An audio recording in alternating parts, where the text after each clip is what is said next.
Hop. Alors, bonjour à toutes et tous et bienvenue sur ce premier webinaire du Printemps des rivières, celui-ci portant sur la rivière Ressouze. Je suis Anaïs, volontaire service civique chez FNE1 et je suis accompagnée de deux présidentes et bénévoles FNE1, Clémence Durocha et Laurine Perdrix.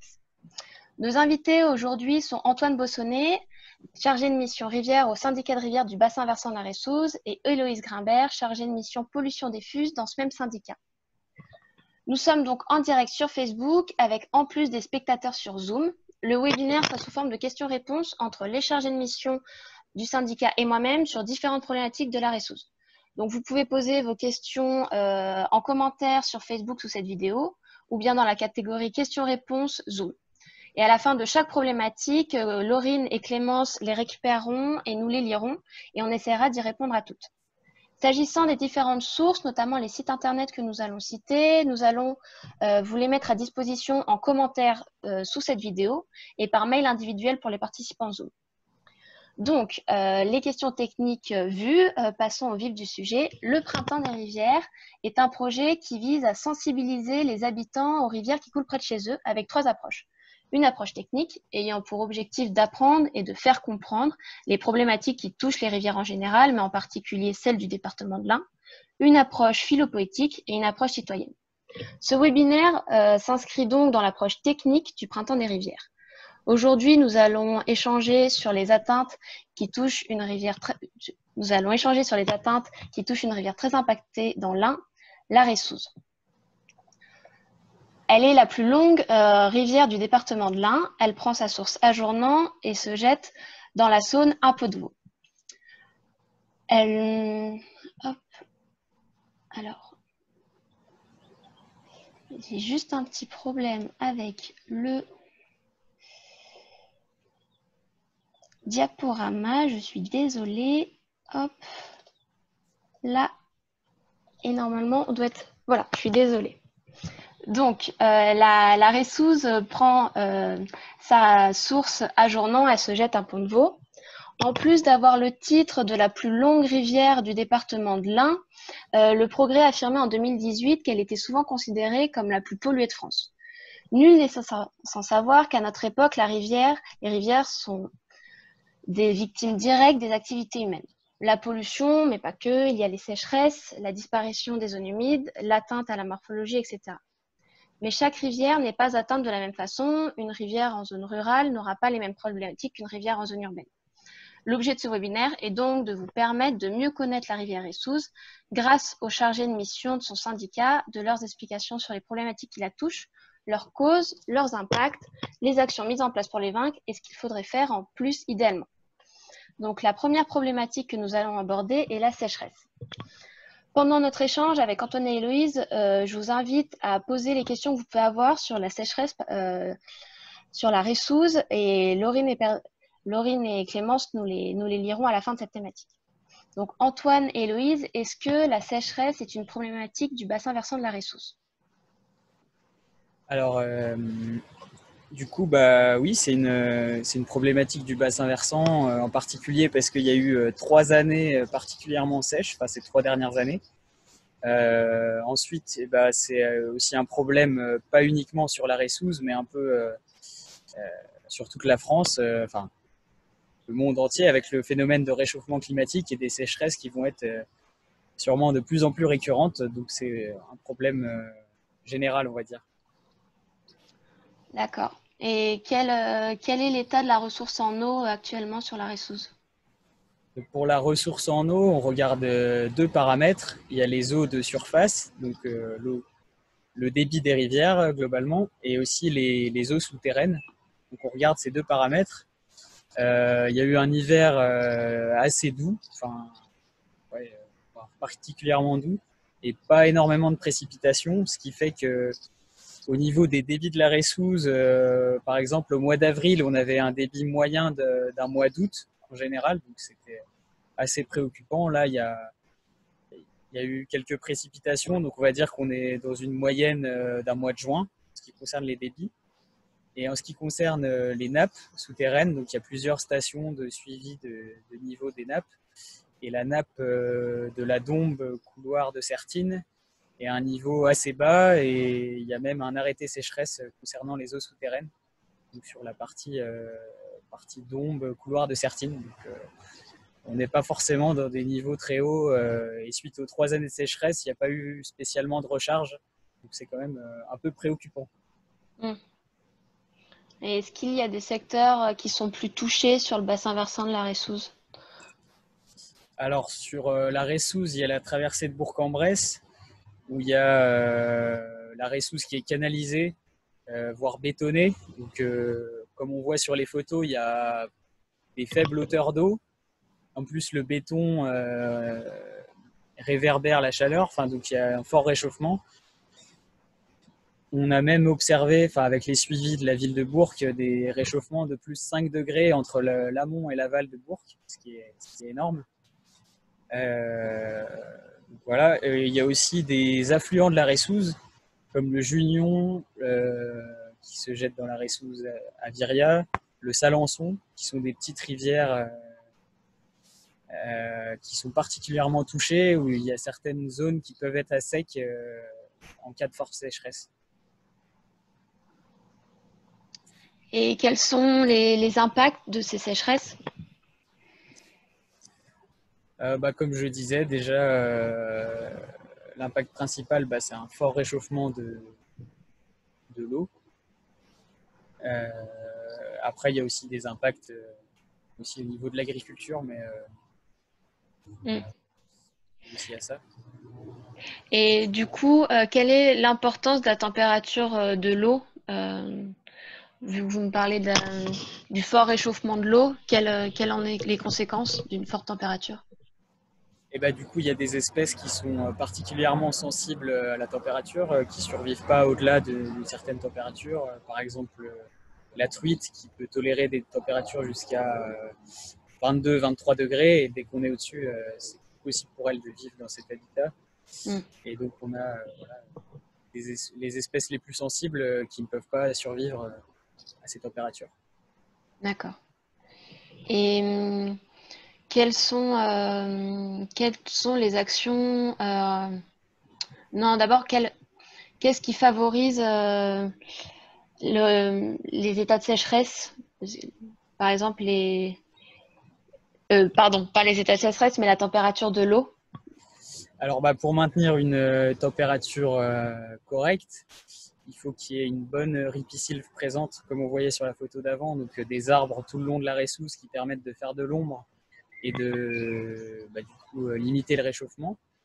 Et il y a aussi la présence de nombreux seuils et barrages qui n'ont pas toujours d'utilité, et ce qui fait que les eaux stagnantes entraînent des réchauffements de l'eau, au lieu d'une eau courante qui permettrait de garder une température normale et d'avoir des eaux vives propices à certaines espèces d'eau plus froide. Donc, voilà, les deux principaux phénomènes qui entraînent le réchauffement ou le refroidissement d'eau.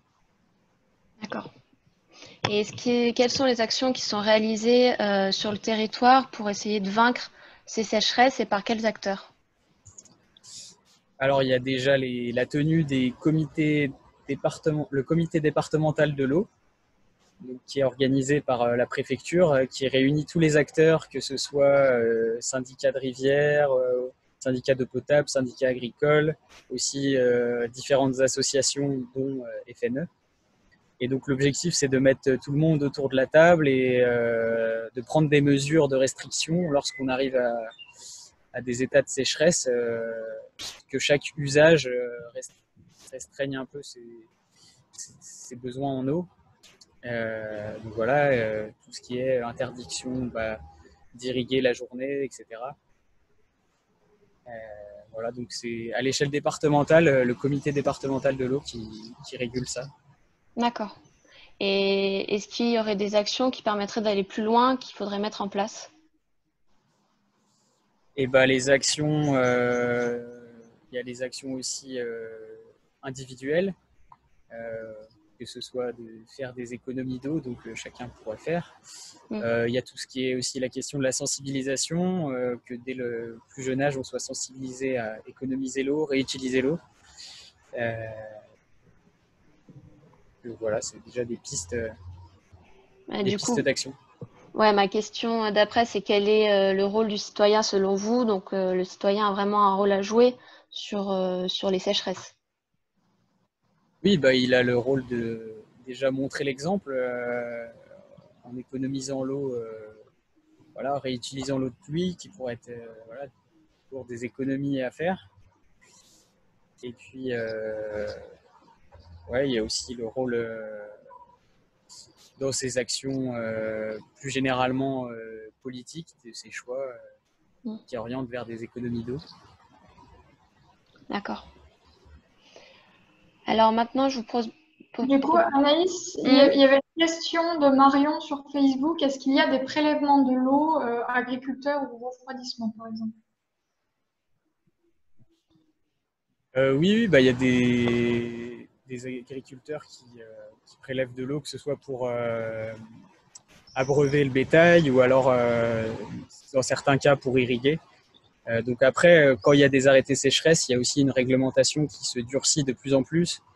Plus l'arrêté est poussé, moins les agriculteurs ont le droit de prélever dans la ressouse.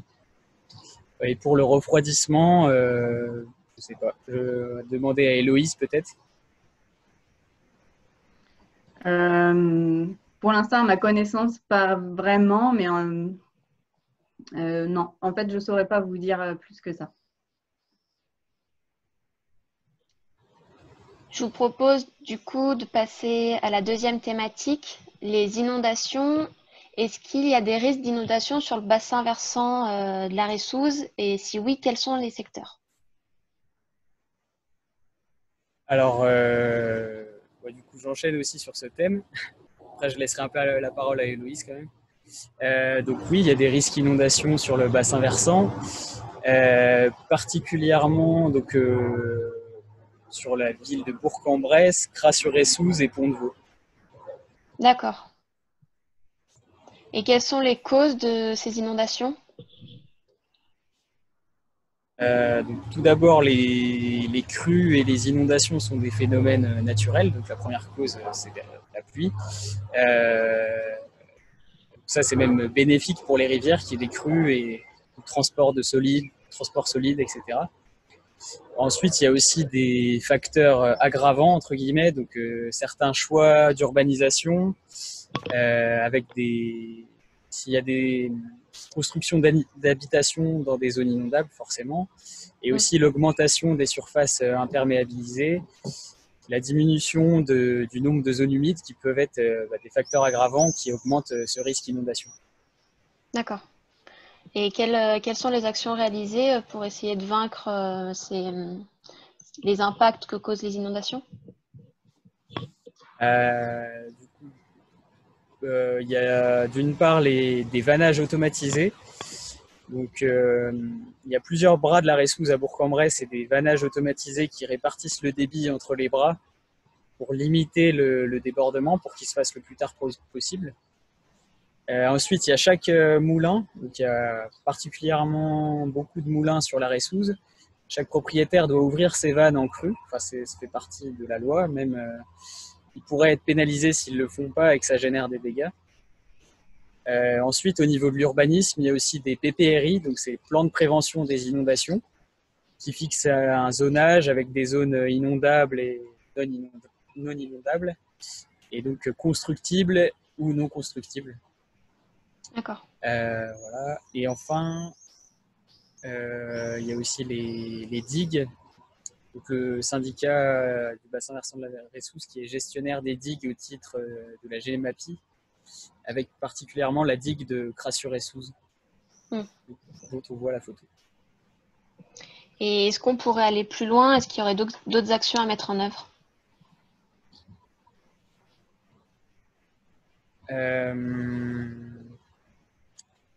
Il y a d'autres actions, faire respecter l'urbanisme,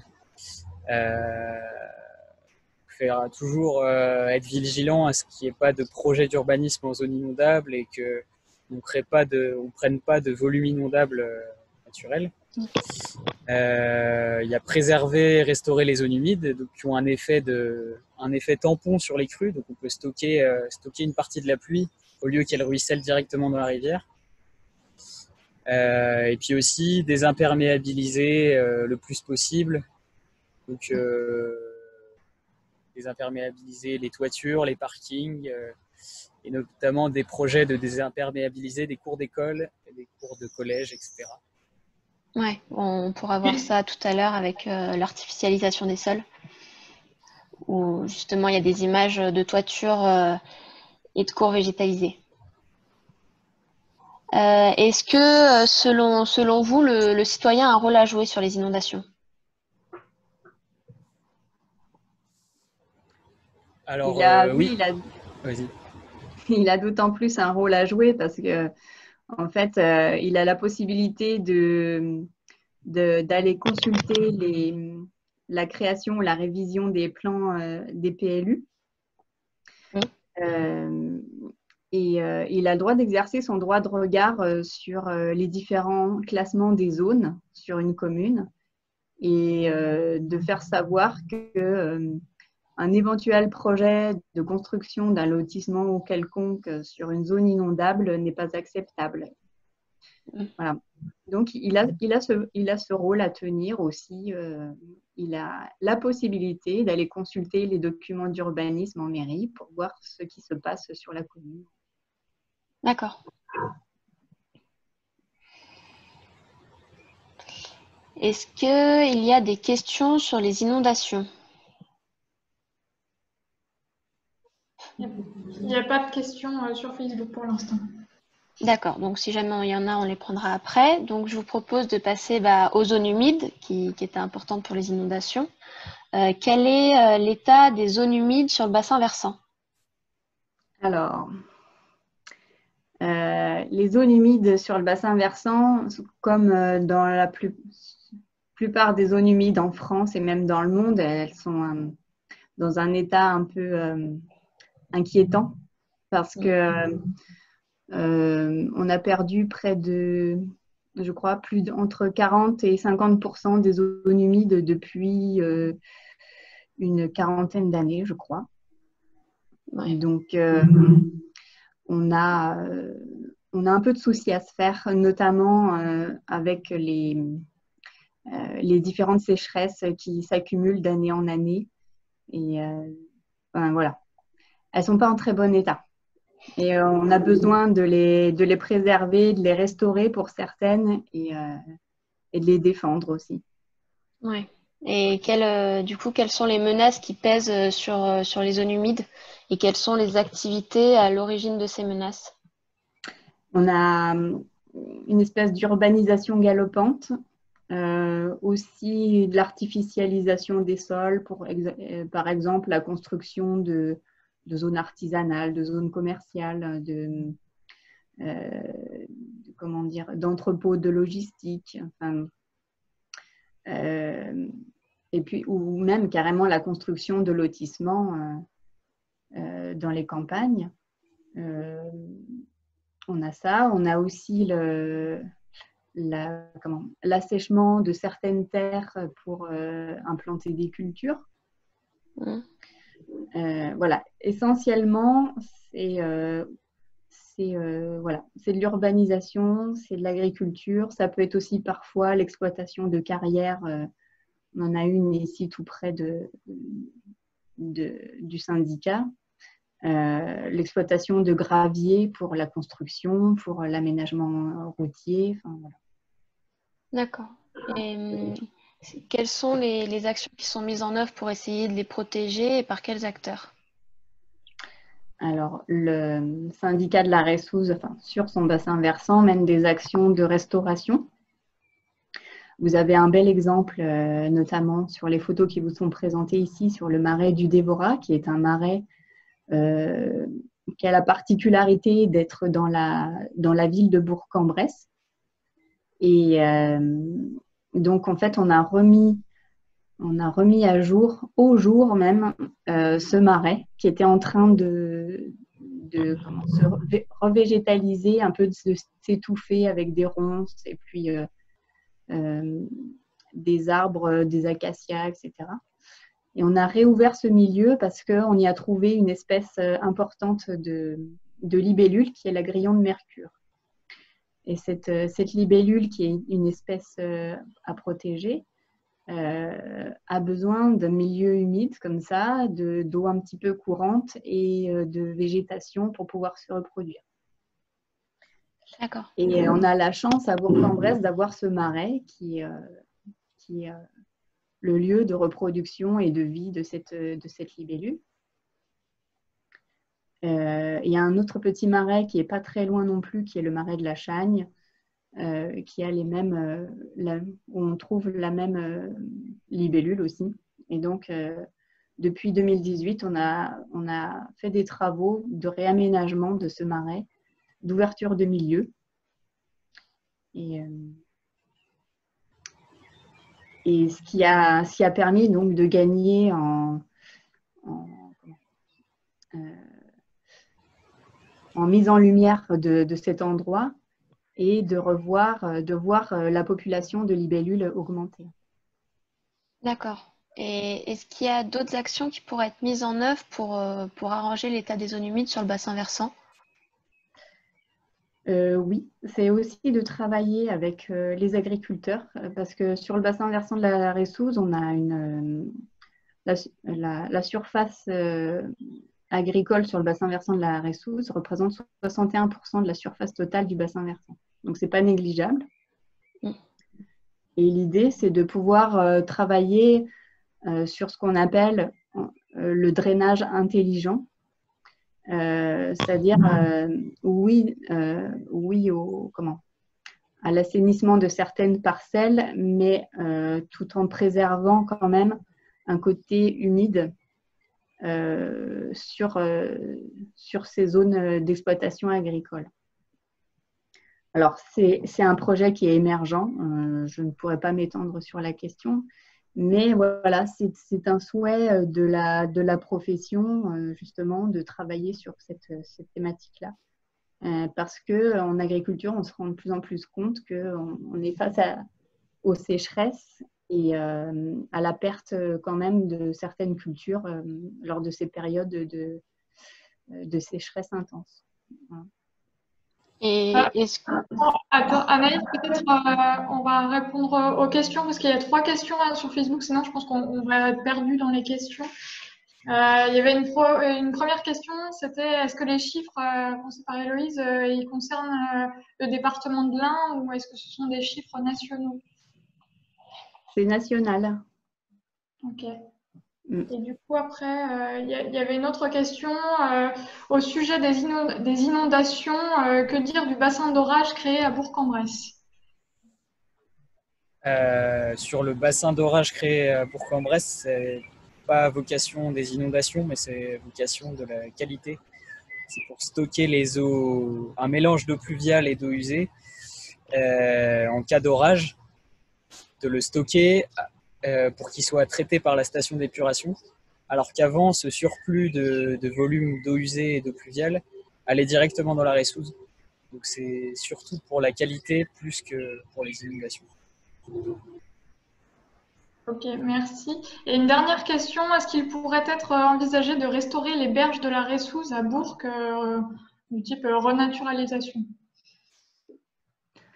Alors ça, c'est des projets qui nous tiennent à cœur depuis un certain temps. Dans l'absolu, oui, ça serait nécessaire. Et dans la réalité, ça prendra un certain temps. Il faudra de la concertation et ne serait-ce déjà que travailler avec Bourg-en-Bresse pour pouvoir, la ville de Bourg-en-Bresse pour pouvoir mettre ce type d'action en place. Et du coup, pour finir sur les zones humides, est-ce que le citoyen peut faire quelque chose, a un rôle à jouer sur leur état et leur restauration? Ben oui, tout un chacun a le pouvoir de jouer sur la préservation des zones humides. Il y a eu différentes opérations dans d'autres départements où les habitants d'un village ont nettoyé toute une zone humide qui avait été envahie par des déchets, par des encombrants, différents déchets qui avaient été jetés là parce qu'on avait pris cette zone humide pour une déchetterie sauvage. Donc, il y a eu des opérations comme ça de nettoyage de zones humides. Et puis, c'est aussi, c'est notre rôle, nous, syndicats, d'informer la population de l'intérêt de la préservation des zones humides. Et c'est aussi à chacun de faire savoir que tel ou tel endroit, telle zone humide est menacée de disparition ou d'encombrement par différents déchets qu'on pourrait jeter sauvagement.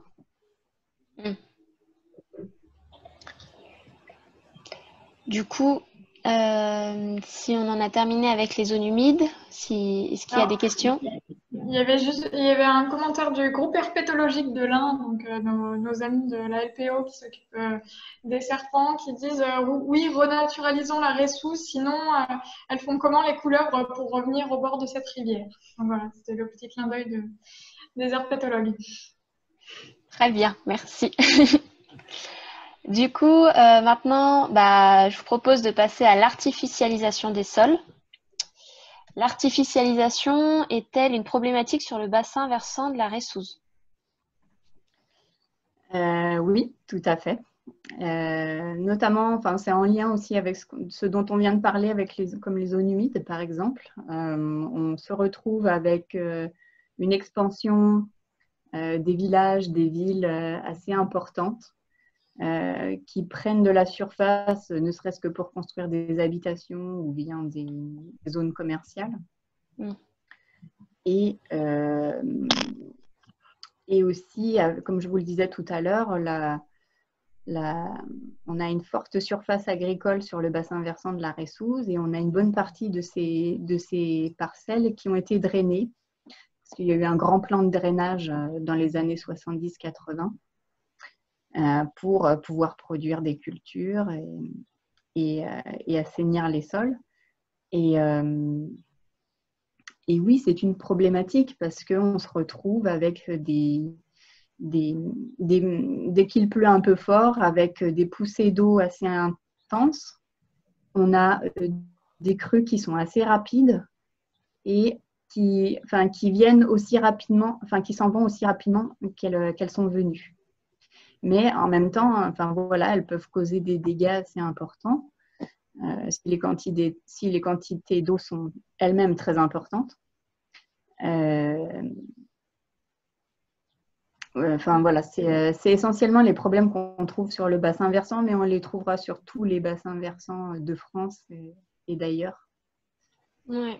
Et quels sont les impacts donc, sur les inondations? On a pu le voir, sur les zones humides.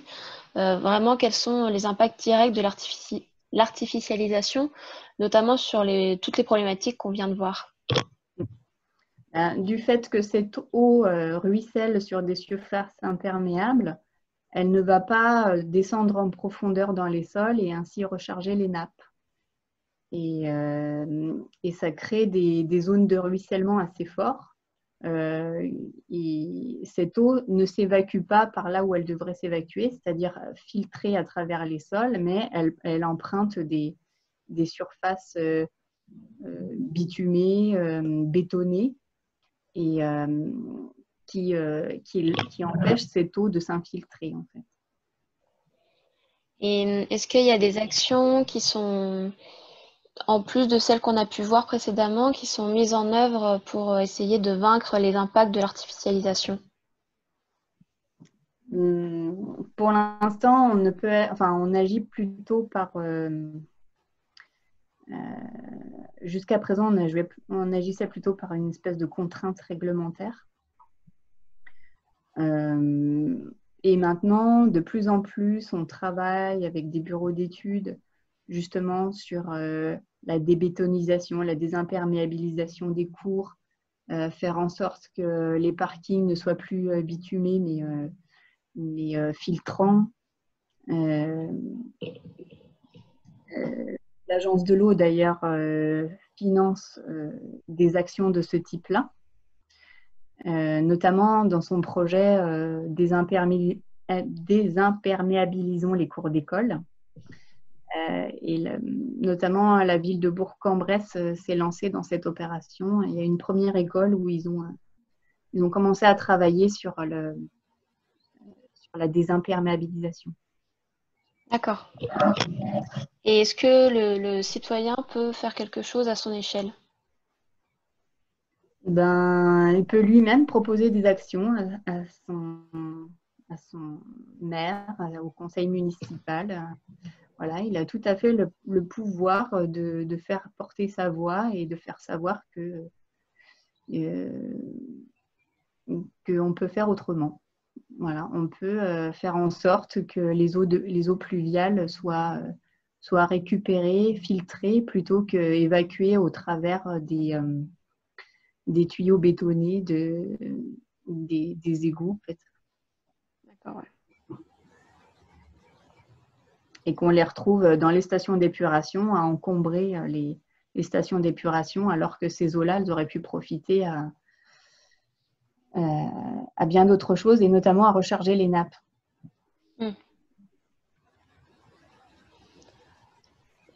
Oui, une question concernant les mares, pour savoir si au niveau agricole, il existe une réglementation pour protéger les mares, éviter qu'elles soient comblées et qu'elles soient, faire en sorte qu'elles soient à nouveau végétalisées.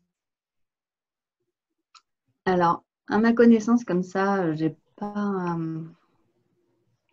souvenir qu'il y ait une réglementation particulière, mais si, il y a une réglementation particulière, excusez-moi, mais qui n'intervient qu'à partir d'une certaine surface d'une mare. Je ne me rappelle plus la surface, mais hélas, on se retrouve fréquemment avec des comblements de mares sans en avoir été averti. Voilà. Pour l'instant, on ne peut pas être partout. Et dans l'absolu, si les mares sont de petite taille, il n'y a rien qui empêche de les combler pour l'instant, réglementairement. Ok.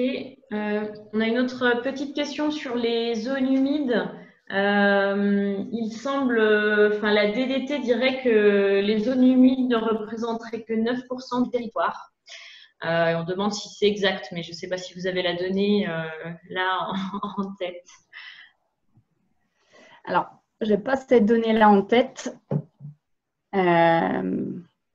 Je ne sais pas de quand datent ces chiffres, d'où sortent ces chiffres de 9% de surface du territoire, mais il faut savoir qu'avant, la Bresse, et notamment Bourg-en-Bresse, était un vaste marécage, et que les moines au Moyen-Âge ont tout mis en œuvre pour assainir cette zone.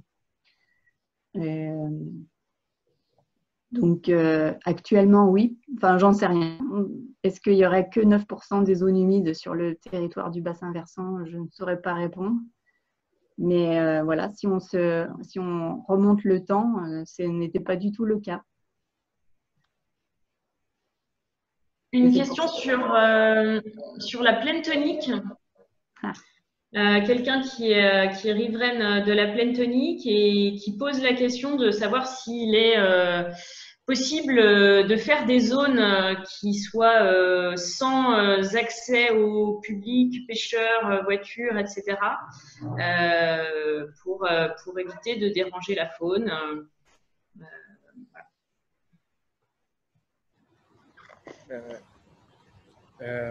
En soi, tout est possible, hein, puisque là, le gestionnaire du site qui est maintenant CA3B, jusqu'à maintenant, tout était ouvert. Voilà, je ne sais pas si c'est une proposition et qu'il y a plusieurs personnes qui font remonter ça. Pourquoi pas le proposer au gestionnaire? Après, c'est un endroit particulièrement fréquenté, donc voilà. Mais pourquoi pas, ça peut être une proposition. Une autre question sur ce site. Il semblerait qu'il y a une exploitation de sable sur les zones humides à côté du lac qui devrait encore s'étendre.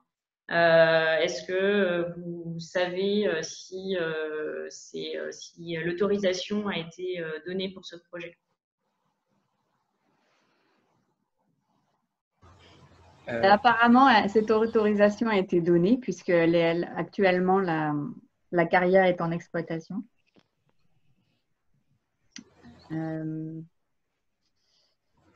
Voilà, ça ne fait qu'une pierre de plus.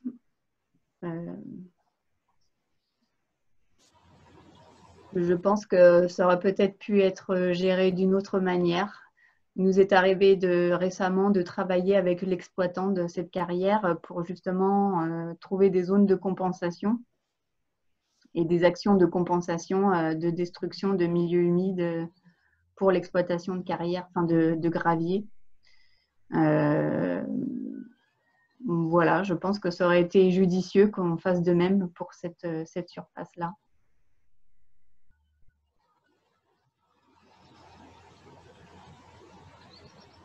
Une dernière question sur la carrière. Quelqu'un demande quand est-ce que le contrat de la carrière se termine?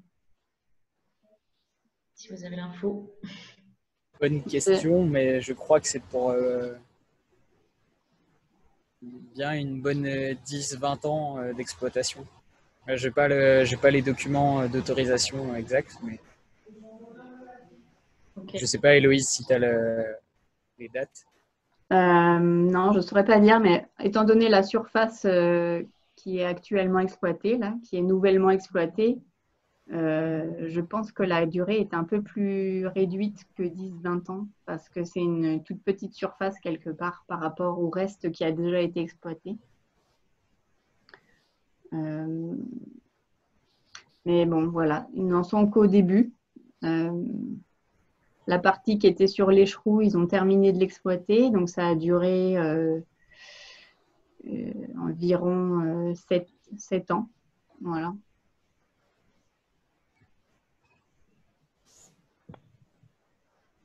Ok, c'était tout pour les questions sur Facebook. On peut passer à la suite. Du coup, la suite, c'est l'hydromorphologie. Hop. Donc, dans quel état hydromorphologique se trouve la Reyssouze? Alors, sur l'hydromorphologie, comme c'est précisé sur la photo, donc c'est ce qui traite de la dynamique fluviale et en gros à quoi ressemble la rivière, quelle forme elle a. Donc, pour ce qui est d'une bonne hydromorphologie, c'est pour une rivière des choses variées, des méandres, des zones calmes, des zones plus rapides, enfin une alternance de zones qui font qu'il y a une diversité d'habitats, etc. Donc, sur la morphologie, on est en mauvais état sur la Reyssouze, principalement à cause de plusieurs curages qu'il y a eu dans les années 60 et dans les années 80. Donc ça a consisté simplement à mettre des pelleteuses dans le lit de la Reyssouze et à l'élargir, et parfois à doubler la largeur de la Reyssouze. Donc là, on a une photo de Cervinia. Finalement, c'est assez parlant, la photo aérienne. Donc, ces curages, voilà, ça a eu des gros impacts. Même si à court terme, on avait à l'esprit que ça allait assainir la rivière, mais finalement, on s'est rendu compte au fur et à mesure du temps que ça avait des conséquences très négatives. Il y a aussi sur l'hydromorphologie la présence de nombreux moulins. Donc, il y a plus d'une 40aine de moulins sur le bassin versant, ce qui donne un profil en escalier, donc une succession de retenues d'eau jusqu'à la Saône. Donc voilà ce qui influence fortement l'hydromorphologie de la rivière. D'accord. Et du coup, quels sont les impacts de ces mauvais états hydromorphologiques, notamment les impacts du curage? Il y a déjà, au moment où on a curé, souvent les arbres ont été arrachés. Donc il y a de longues zones où il n'y a plus d'arbres au bord de la Reyssouze, donc plus d'ombre, donc l'eau qui se réchauffe. Donc l'élargissement aussi de la Reyssouze a entraîné qu'on a une plus faible hauteur d'eau. Donc là aussi, la lame d'eau est étalée, donc on a plus de réchauffement encore. Et puis aussi de la perte d'habitat. Où avant on avait des habitats variés, maintenant c'est quelque chose de très canalisé, très uniforme. et donc ce qui n'est pas très intéressant pour tout ce qui est faune et flore. Donc voilà. Et les impacts des moulins, notamment de cette morphologie en escalier? Du coup, comme je l'avais dit un peu avant, c'était sur la température, donc on a pas mal de réchauffement, réchauffement de l'eau, et aussi un fractionnement de la rivière en plusieurs tronçons, ce qui fait que par exemple un poisson ne peut pas remonter tous les moulins, sauf les quelques exemples où il y a eu des moulins franchissables. Et aussi le transport solide, donc tout ce qui est transporté par les crues, donc les sédiments, etc., qui se retrouvent bloqués dans la retenue du moulin. Et donc on n'a pas de transport solide qui se fait dans la rivière et donc pas d'évolution morphologique naturelle. D'accord. Est-ce qu'il y a des actions qui sont mises en œuvre pour essayer de pallier les effets d'écurage, mais aussi par rapport au moulin, et par quels acteurs? Alors là, c'est des actions, il y a pas mal d'actions qui sont menées, notamment par le syndicat du bassin versant de la Reyssouze. Donc il y a eu plusieurs moulins qui ont été rendus franchissables. Donc, le moulin Bray, le moulin Pelou. Là, on voit le moulin Bray à Attigna. Donc les vannes qui n'avaient plus d'utilité ont été supprimées. Et donc il y a des enrochements qui ont été mis en place pour que le poisson puisse remonter et que aussi une partie des sédiments puisse transiter donc à la place d'une vanne qui crée une retenue. Donc il y a aussi le moulin Pelou, le moulin Neuf et le moulin du Souget, à Cras-sur-Reyssouze et à Malafreta, qui ont été rendus franchissables par des rivières de contournement. Donc c'est un autre moyen de rendre franchissable le moulin. Voilà, principalement pour des projets du syndicat sur la morphologie. Et est-ce qu'on pourrait aller plus loin? Est-ce qu'il y aurait des actions qui seraient nécessaires de mettre en œuvre pour, idéalement? Dans les autres actions, faut voir aussi sur les barrages et les seuils qui créent des retenues qui sont plus utilisées. Voir, il y a un travail avec les propriétaires. Est-ce qu'ils ont encore un intérêt à utiliser ces retenues? Sinon, pourquoi pas les rendre franchissables, les supprimer ou les rendre, pouvoir les contourner. Donc ça, c'est des pistes sur la morphologie. Et puis, il y a encore plein de travaux pour reméandrer la rivière et qu'elle retrouve sa largeur naturelle. Donc, parce qu'il y a certains endroits, par exemple la Viria, la largeur naturelle était d'environ 8 mètres et elle est passée à 16 mètres, 20 mètres de large, ce qui n'est plus du tout sa largeur naturelle. D'accord. Et est-ce que le citoyen peut jouer un rôle sur l'hydromorphologie? Alors, oui, à chaque fois, le citoyen peut avoir un rôle. Déjà, d'aller voir, j'ai envie de dire, la rivière en bas de chez lui, et d'aller aller au contact de la rivière, et puis de toujours faire peser sur les décisions en faisant remonter à ses élus des problèmes qu'il identifie, etc. D'accord. Laurine, Clémence, est-ce qu'il y a des questions sur l'hydromorphologie ou d'autres qui sont venues après? Non, il n'y a pas de questions pour l'instant sur Facebook. D'accord. Alors, on va passer aux pollutions. Est-ce que la Reyssouze et d'autres rivières du bassin versant sont polluées? Et oui, elles contiennent toutes des polluants. Et par quel... Ça va pour certains endroits, de fort taux de nitrate, d'autres, des pollutions aux métaux lourds, aux hydrocarbures, parfois aussi des rejets d'assainissement, et puis les fameux pesticides. Et maintenant, on s'intéresse de plus en plus à ce qu'on appelle les micropolluants, dont font partie les pesticides, c'est-à-dire les résidus médicamenteux. Et puis, de manière beaucoup plus visible, tous les déchets qui sont jetés directement ou indirectement dans les cours d'eau. Comme vous pouvez le voir à l'image, Des caddies, enfin, notamment au centre-ville de Bourg-en-Bresse, on retrouve régulièrement des caddies, des vélos, parfois des canapés, enfin, de nombreux ballons. Et puis les bouteilles d'eau, on ne vous en parle même pas tellement on en retrouve. Et voilà. À part les gens qui jettent dans la ressource, quelles sont les activités principalement à l'origine de toutes ces pollutions, notamment les métaux lourds, etc. Celles qui sont moins visibles, bah voilà, c'est pas des déchets dans l'eau, mais ça pollue tout autant, si ce n'est plus. Mais en fait, toutes les activités humaines ont un impact sur la qualité de l'eau.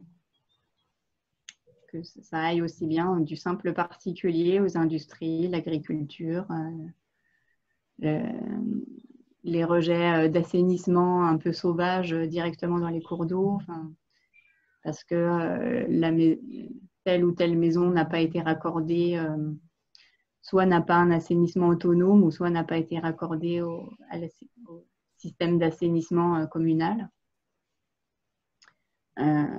Tout à chacun une part de responsabilité dans le fait qu'on retrouve des polluants dans la rivière. On retrouve aussi beaucoup de résidus de combustion, de gaz d'échappement, de cheminées, des microparticules de pneus usés suite au lavage des routes par des grosses pluies.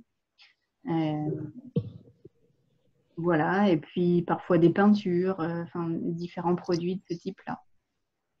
D'accord. Il y a une question sur les impacts des produits agricoles, en particulier dans l'eau. J'ai pas bien compris sur l'impact des…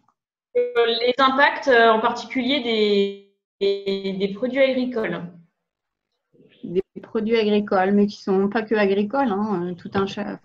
N'importe qui peut utiliser un glyphosate, par exemple, pour ne citer que ce produit-là, pour désherber sa cour. Et puis, même si c'est interdit. Et c'est interdit en plus, mais bon, voilà, on trouve encore certaines pratiques de ce type-là. Pas vu, pas pris. Et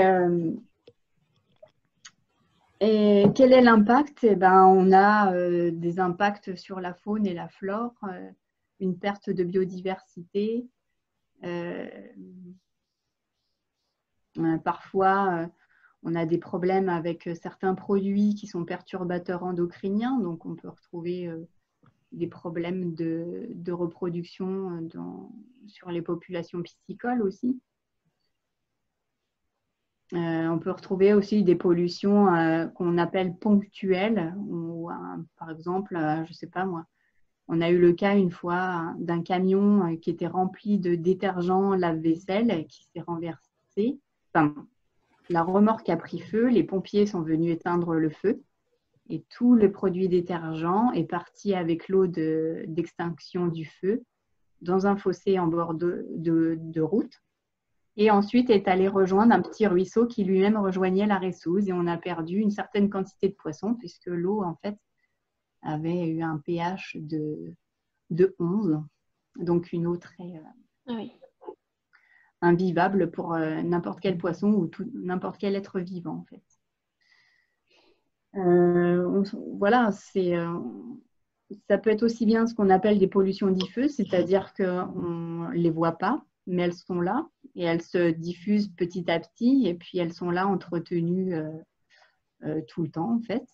Et puis les pollutions ponctuelles, elles qu'on voit tout de suite et qui mettent un certain temps ensuite à se diluer.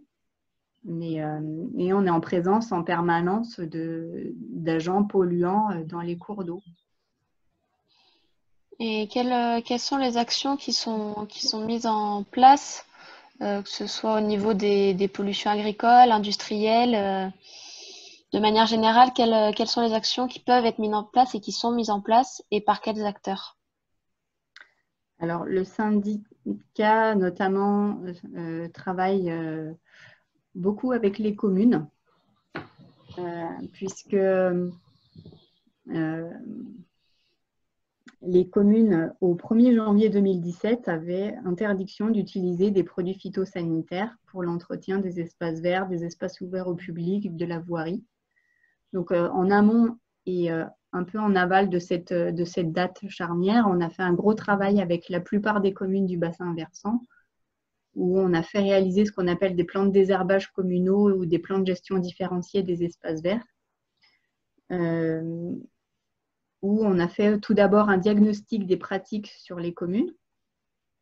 Comment est-ce que les agents entretenaient les espaces verts et les espaces ouverts au public, ainsi que les voiries. Quels produits ils utilisaient jusqu'à ce fameux 1er janvier 2017. Et puis ensuite, de travailler ensemble sur comment réduire, voire ne plus utiliser du tout de produits phytosanitaires. En parallèle de ça, il y a la charte régionale zéro pesticide dans nos villes et nos villages, portée par FNE justement, sur le département de l'Ain.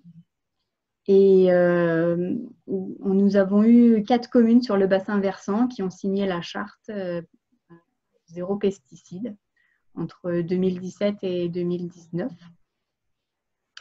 Parallèlement à ça, on n'a pas laissé les agents communaux ni les élus sans rien, parce qu'on leur a retiré les produits phytosanitaires, mais on les a aussi, on a formé le plus possible d'agents aux techniques alternatives au désherbage chimique, aussi bien dans les espaces ouverts au public que dans les cimetières, et puis sur les surfaces sportives engazonnées. Pour ce qui est de l'agriculture, on a travaillé avec CA3B à la contractualisation de mesures agro-environnementales et climatiques au travers d'un projet agro-environnemental et climatique sur le bassin versant, visant à, en contrepartie d'évolution de pratiques agricoles sur l'exploitation d'agriculteurs volontaires, à une indemnisation à l'hectare pour justement cette évolution des pratiques. Nous avons pu faire contractualiser une dizaine d'agriculteurs sur le bassin versant qui devaient mettre en place des actions visant à réduire l'utilisation des pesticides, à mieux gérer la fertilisation, à favoriser l'utilisation de l'herbe plutôt que augmenter sa surface en maïs. Voilà. D'accord. Voilà les plus grosses actions qu'on a pu mener sur la réduction de la pollution. Et au niveau des pollutions domestiques, les stations d'épuration du bassin versant vont bien, elles sont toutes aux normes, etc. Eh bien non, elles ne sont pas toutes en bon état en plus. Certaines mériteraient d'être réaménagées, soit voir leur capacité de traitement augmentée, et pour d'autres d'être refaites complètement. Et aussi de mener aussi une espèce de politique d'amélioration de l'assainissement non collectif aussi, pour éviter des rejets directement dans les cours d'eau ou dans les petits fossés qui rejoignent ensuite les cours d'eau du bassin versant. D'accord. Donc, il y a beaucoup à faire, hein. On ne s'ennuie pas. Oui. Du coup, et dans les actions pour aller plus loin, c'est notamment, c'est surtout au niveau des stations d'épuration de les mettre aux normes et pour qu'elles soient plus performantes. D'améliorer pour certaines leur capacité d'épuration. Oui. Parce que parfois elles se retrouvent un peu submergées par des eaux parasites, c'est-à-dire qui n'ont rien à faire dans le système d'assainissement et qui viennent augmenter le volume d'eau à traiter alors qu'elles ne peuvent pas traiter plus qu'un tel volume. Voilà, elles ont une capacité donnée et parfois elles ne peuvent pas traiter plus qu'elles ne peuvent forcément.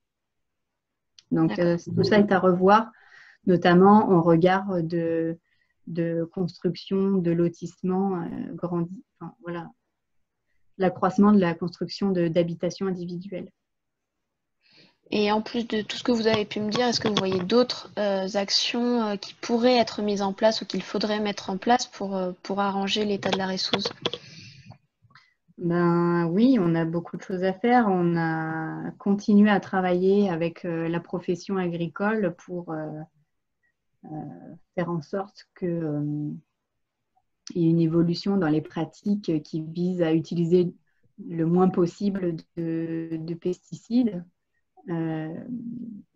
et de travailler tous ensemble voilà, dans cette direction-là.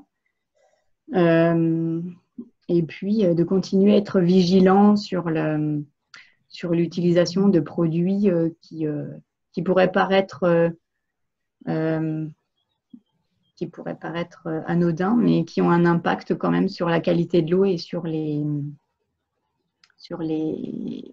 êtres vivants qui vivent dedans. Voilà. En fait, c'est une immense action de sensibilisation, de faire prendre connaissance à tout un chacun comment fonctionne un cours d'eau. Enfin, voilà. Il y a du pain sur la planche. Et du coup, le rôle du citoyen là-dessus est assez conséquent. Ben, il est assez conséquent et il a ce pouvoir, le citoyen, de dire qu'il veut une agriculture plus respectueuse des êtres vivants et de l'environnement et qu'il a envie de pouvoir vivre dans un milieu qui n'est pas hostile et dans un milieu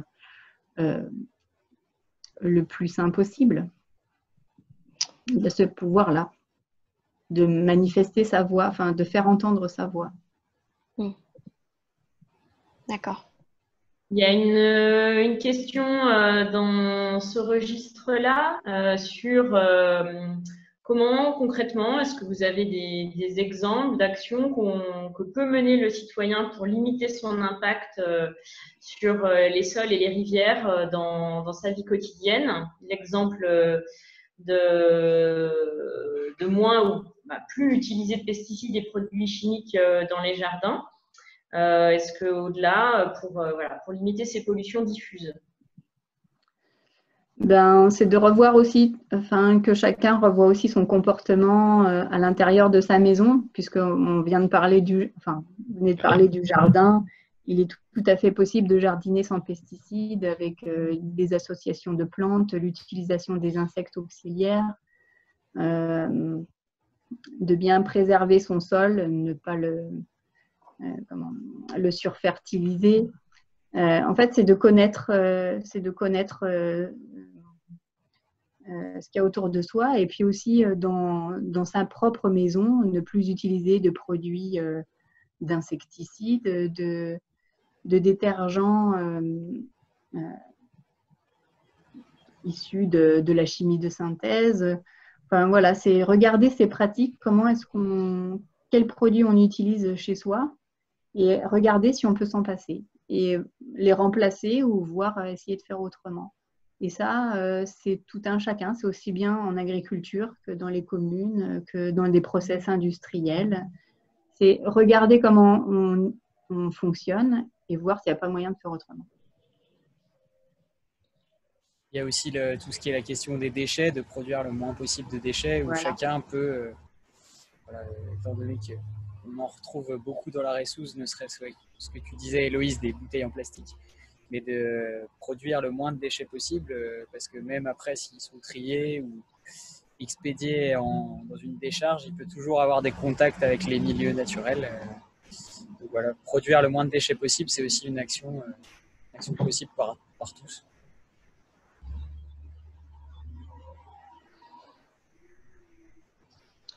Du coup, s'il n'y a plus d'autres questions, je propose de passer au dernier thème, la biodiversité.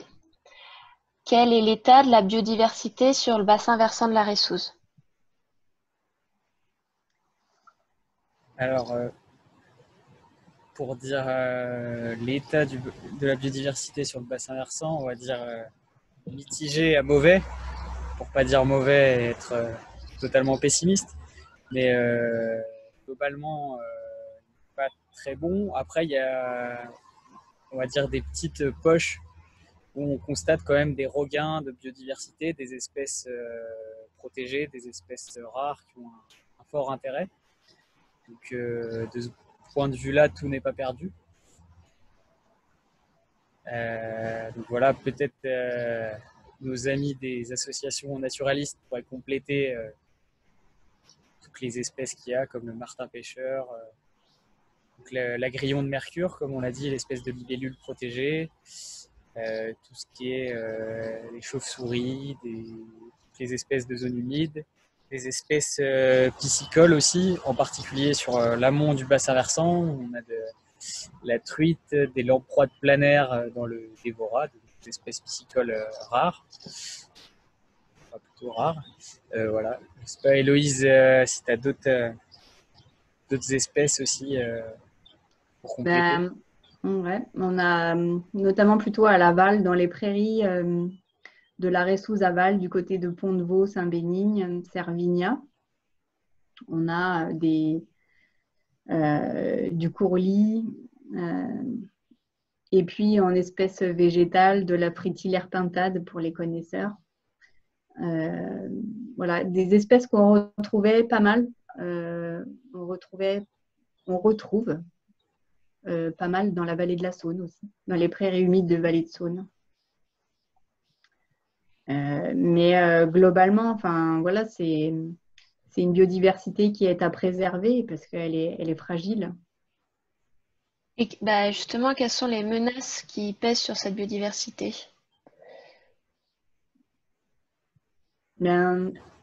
Essentiellement, les atteintes au milieu, comme par exemple l'arrachage de haies, la destruction de zones humides, les diverses pollutions, et puis quelque chose qui est complètement qu'on ne maîtrise pas du tout, c'est le réchauffement climatique. Enfin, les différentes sécheresses qu'on a essuyées depuis de nombreuses années. Et quelles sont les actions qui peuvent être mises en œuvre pour protéger cette biodiversité et par quels acteurs?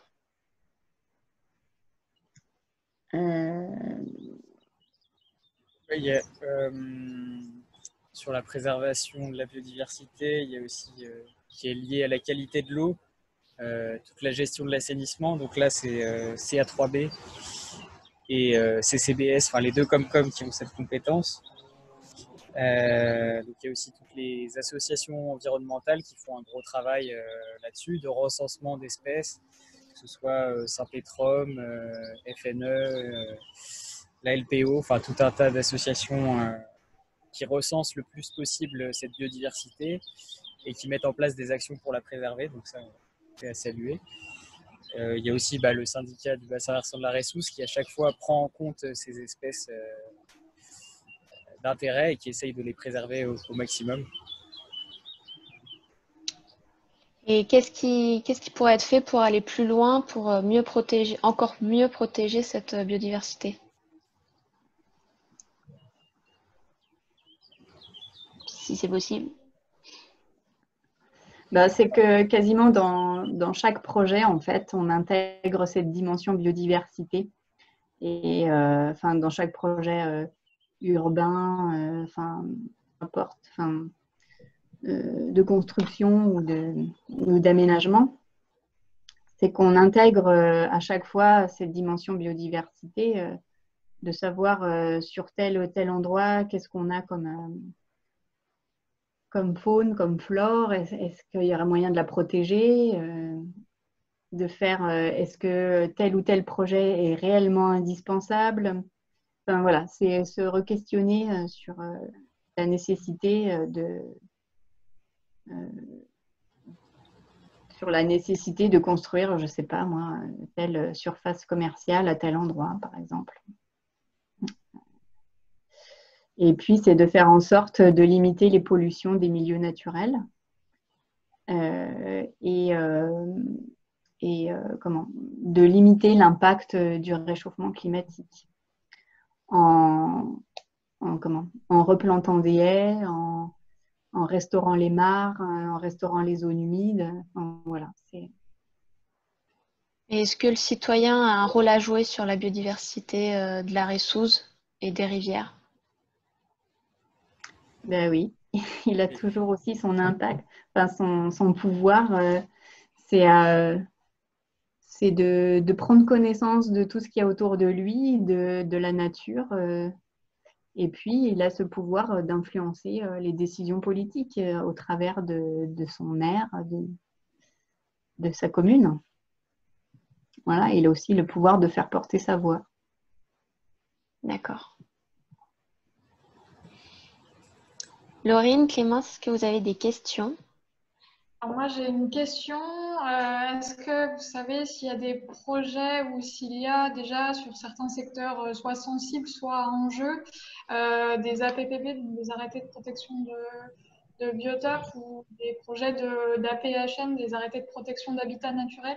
Ce qui se fait dans d'autres départements sur des portions de ripisylve à enjeu ou des sites de ce genre-là? Ben, on a le projet de mettre en place un APPB sur le marais du Dévorat et les marais du Dévorat et de la Chagne. Pour faire en sorte qu'il ne se fasse pas n'importe quoi sur ce site. Parce que comme c'est un site qui a été réouvert, on aurait facilement tendance à vouloir s'y promener, à vouloir, je ne sais pas, y camper au bord du Dévorat. Donc, puis aussi, pourquoi pas jeter des déchets si on ne voit pas. Donc, voilà, ce marais du Dévorat, c'est vraiment quelque chose de très important dans Bourg. Et puis, sur le bassin versant de la Ressoude, c'est un exemple et qu'on a besoin de préserver. Et d'où l'idée de mettre en place un APPB. Il n'y avait pas d'autres questions, sinon on peut passer à la suite. Bah, du coup, je vais conclure. Comme nous avons pu le comprendre, les acteurs principaux pour la protection de chaque rivière est son syndicat. Mais donc d'autres acteurs rentrent en ligne de compte, donc les collectivités, les fédérations de pêche, les propriétaires des moulins quand il y a des moulins, les citoyens, les associations de défense environnementale telles que nous, FNE1. Donc, nous agissons directement sur les problématiques qui les touchent à travers différentes actions internes. Donc, pour prendre l'exemple des zones humides, on a le projet Mar, où êtes-vous, qui invite tout à chacun à participer à l'inventaire des réseaux de mares sur le périmètre de l'ancienne région Rhône-Alpes et au suivi de l'état de santé de ces milieux fragiles. Donc, si ce projet vous intéresse, vous pouvez le trouver sur le site mar-libellule.fr et partir sur le terrain à la découverte des mares avec son application mobile. Ensuite, en plus de ce projet Mar, où êtes-vous, nous avons également un travail régional plus technique sur les mesures compensatoires qui visent les zones humides. Donc, pour une explication un peu brève, à chaque projet de construction qui dépasse un certain seuil et qui implique la destruction d'une zone humide, il doit y avoir une déclaration, une autorisation pour ce projet.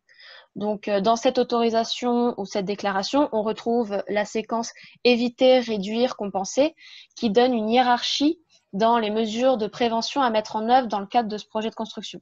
Donc, en priorité, le projet doit éviter les impacts sur la zone humide. Si l'évitement n'est pas possible, il doit réduire les impacts sur cette dernière.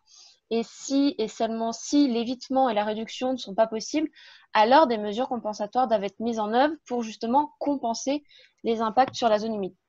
Mais il y a plusieurs problèmes sur ces mesures compensatoires. D'une part, elles arrivent souvent en premier sans se poser la question de l'évitement ou de la réduction. Et d'autre part, il y a une réelle difficulté à compenser un milieu détruit. Donc, ce projet sur les mesures compensatoires a pour but d'avoir une vision sur le résultat de ces mesures, avec notamment des enquêtes auprès des directions départementales des territoires.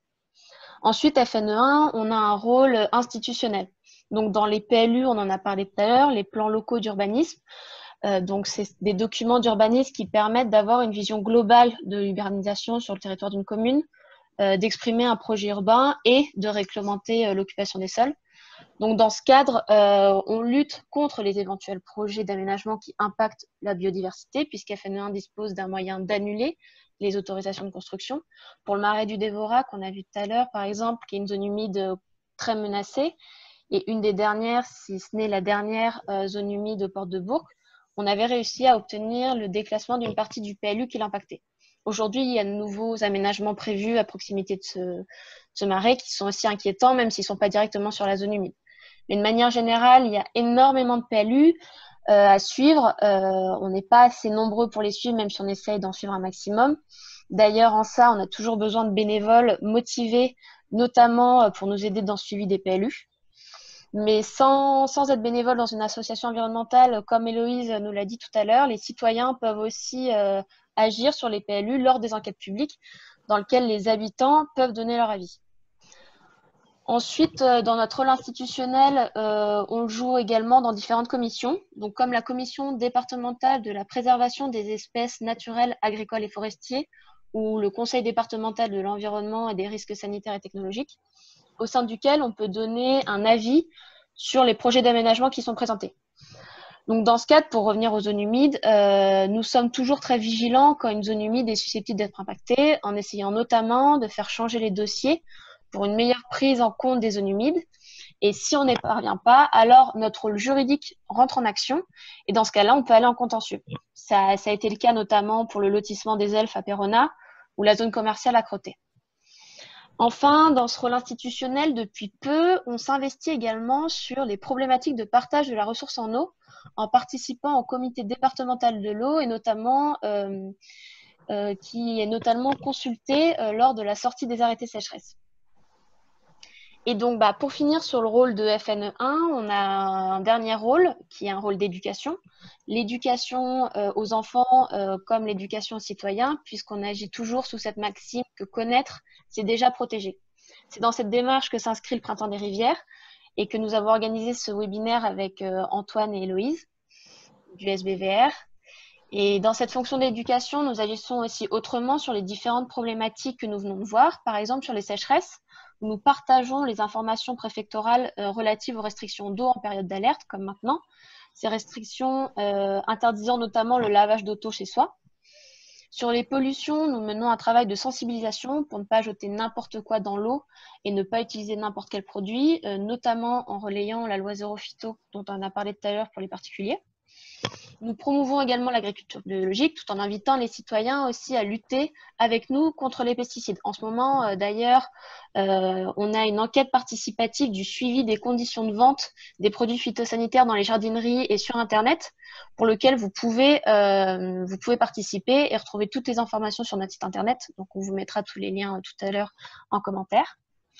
Sur la biodiversité, on propose différentes sorties nature, destinées aussi bien aux adultes qu'aux enfants, comme nous le proposons actuellement en partenariat avec l'Office de tourisme des Dombes pour les sorties les 1001 pousses des étangs de la Dombe qui permettent de découvrir la flore des étangs. Et sur la biodiversité, sur la ripisylve en particulier, nous participons actuellement à un projet régional lancé il y a 2 ans et financé par l'AERMC, l'Agence de l'eau Rhône-Méditerranée-Corse, qui vise à intégrer les enjeux de biodiversité dans la gestion, l'aménagement et la restauration des ripisylves, et duquel il sortira un site internet. Donc, dans ce projet, nous menons notamment une enquête participative sur les belles ripisylves et sur la destruction de ripisylves, auxquelles nous vous proposerons d'y participer la semaine prochaine. Donc, pour ça, je vous donne rendez-vous mercredi prochain sur notre page Facebook FN20. Donc, comme vous le savez, le Printemps des rivières vise à sensibiliser sur les rivières en informant sur ces dernières, comme nous venons de le faire sur la Ressouze avec le SBVR. Mais ce projet vise également à donner toutes les clés possibles pour que les citoyens agissent à leur échelle, à la protection des rivières. Aujourd'hui, déjà, nous avons donné une clé qui est la compréhension des problématiques qui touchent la Ressouze, mais je vous invite également à suivre notre page Facebook et Instagram, sur laquelle nous lançons depuis le début du mois de juin, et ce jusqu'à fin juillet, des défis écologiques toutes les 2 semaines afin de vous informer sur les gestes à adopter pour agir spécifiquement sur les atteintes et toutes les problématiques qu'on a pu voir aujourd'hui qui touchent nos rivières. Donc maintenant, j'aimerais laisser la parole à Laurine et Clémence pour finir ce webinaire. Merci Anaïs pour cette belle conclusion. Merci beaucoup pour l'organisation de ce webinaire. Merci à vous deux, Antoine et Héloïse, pour vos interventions. Est-ce que vous vouliez reprendre la parole, dire un petit mot peut-être de conclusion sur ces échanges? De mon côté, j'espère que ce type d'échange pourra être profitable et se développer. quelque part, j'allais dire, on a un peu essuyé les plâtres, mais ce n'est que partie remise, éventuellement, si besoin, pour en produire d'autres. Pardon. Et mais voilà, maintenant que la nature fasse porter sa voix et que nous en soyons les porte-parole. Voilà. Et merci à FNE pour l'organisation de ce Printemps des rivières. Des échanges très intéressants. Et puis voilà, chaque structure, que ce soit associatif ou syndicat, essaye de traiter toutes les problématiques qu'on a abordées et d'aller dans le bon sens de la biodiversité et de la préservation de l'environnement. Donc voilà, on continue de travailler ensemble là-dessus. Ouais, je vous remercie en tout cas pour la qualité de vos réponses. C'est vrai qu'on voit comme on est en phase, je pense, sur notre vision des choses, des problématiques, des enjeux aussi, des inquiétudes. Ça donne envie de poursuivre ensemble des actions. Peut-être qu'on avait prévu des sorties terrain à la base et c'est vrai qu'on ressent aussi le besoin d'aller voir de plus près les choses, donc ça serait avec plaisir. Et puis peut-être pour associer aussi les citoyens, pourquoi pas des chantiers participatifs, des choses aussi concrètes pour nous donner un petit peu d'espoir et nous dire que peut-être on peut être acteur concrètement.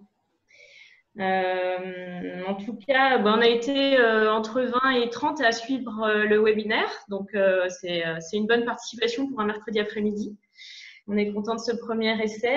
Et puis, voilà, je crois que ça nous fait dire aussi la pertinence de l'action de FNE1 sur, effectivement, les actions d'éducation que vous avez bien mis en évidence. Et puis, les actions en tant que citoyen de vigilance sur les dossiers. Et effectivement, comme l'a dit Anaïs, on est toujours à la recherche de nouveaux bénévoles et d'être plus nombreux pour pouvoir protéger la nature. Voilà, donc on invite tous ceux qui le souhaitent à prendre contact avec nous et puis on vous proposera, voilà, on présentera un petit peu ce qu'on fait et comment on peut agir ensemble. Merci beaucoup encore à tous. Merci à tous. Merci aussi à Clémence et Laurine pour le suivi des questions. Et puis, merci à tous ceux de nous avoir écoutés et questionnés. Je voudrais aussi remercier Franck Calice de la base qui m'a donné des conseils pour les visioconférences et qui m'a permis d'organiser ce premier webinaire. Voilà. Donc, encore merci. Et puis, je vous souhaite à tous une belle fin de journée et puis à bientôt. Merci. Bon après-midi. Bon après-midi.